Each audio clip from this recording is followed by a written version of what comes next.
네, 그럼 박정희 대통령에 이어서 최규하 대통령과 핵심 전두환 노태우 대통령은 과연 그 끝이 어떻게 됐는가를 한번 보겠습니다. 박정희 대통령이 79년 10월 26일 고향에서 데려온 후배 김재규에 의해서 당시 중앙정보부장에 의해서 권총으로 피격 사망당하고 갑작스러운 사망에 따라 최규하가 갑자기 대통령이 됩니다. 그러나 얼마 가지도 않아서 같은 해 79년 12월 12일 한두 달도 안 됐죠. 신군부를 대표하는 전두환이 12.12 사태를 일으킵니다. 그 과정에서 전두환이 집권하는 과정을 보면 정승화 당시 육군 참모총장을 구군 세력이라고 얘기하면, 즉 구군부 세력이 얘기하면 정승화 대장은 당시 정치적 중립을 표명했습니다.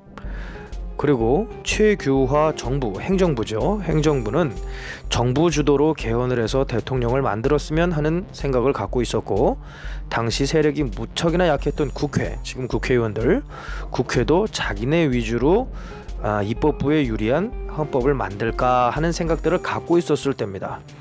여기서 가만히 지켜보던 전두환은 이렇게 되면 안 되겠다는 생각을 해서 12월 12일 날 군사 반란을 일으켜서 당시 육군 참모총장 정승화를 체포해버립니다.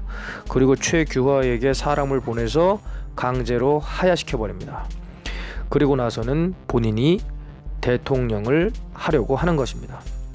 이때 1980년 서울의 봄이라고 하는 대규모 시위가 일어나서 정부 주도의 개헌은 마침내 좌절이 됩니다.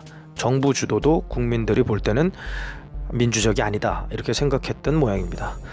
때마침 거기에 힘입어서 당시 국회는 신민당과 공화당이었는데 이 국회의원들이 임시국회를 열어서 헌법을 개정을 해야 되겠다 합니다. 왜냐하면 유신 헌법 때는 이거 제대로 된 헌법이라고 할 수가 없으니까 헌법 작업은 이때 반드시 필요했던 겁니다. 그런데 여기서 신군부의 전두환이 생각해 볼 때 이 80년의 서울의 봄이라고 하는 데에 힘입어서 국회에서 만약에 헌법을 개정한다면 자기의 신군부가 대통령으로 집권할 가능성이 없어지는 겁니다. 이렇게 되자 전두환이 드디어 비상계엄을 전국으로 확대시키는 사건이 나타나게 됩니다. 모든 정치인의 활동을 금지시키고 국회를 폐쇄해버리고 임시국회를 무산시켜버립니다. 그리고 국보위를 설치해버리게 되는 겁니다. 그래서 군인이 정치에 모조리 참여하게 됩니다. 이때 유명한 것이 허화평, 허삼수, 노태우, 학봉 이런 사람들이 있습니다. 이들이 다 정치에 참여해버리면서 반민주적인 행태가 계속되는데, 이때 또 발생한 것이 바로 그 유명한 광주 5.18 민주화 운동입니다. 택시 운전사라는 영화가 있는, 근데 마지막으로 해서 이것도 총칼, 탱크, 헬기로 다 진압해버리고 결국에는 최규하를 하야시켜버리고 11대 대통령으로 자기가 올라오게 돼서 7년 단임 간선제로 5공화국 헌법을 개정해서 대통령을 11대 12대 이렇게 하게 됩니다. 그러고 나서 그 끝은 어떻게 되느냐?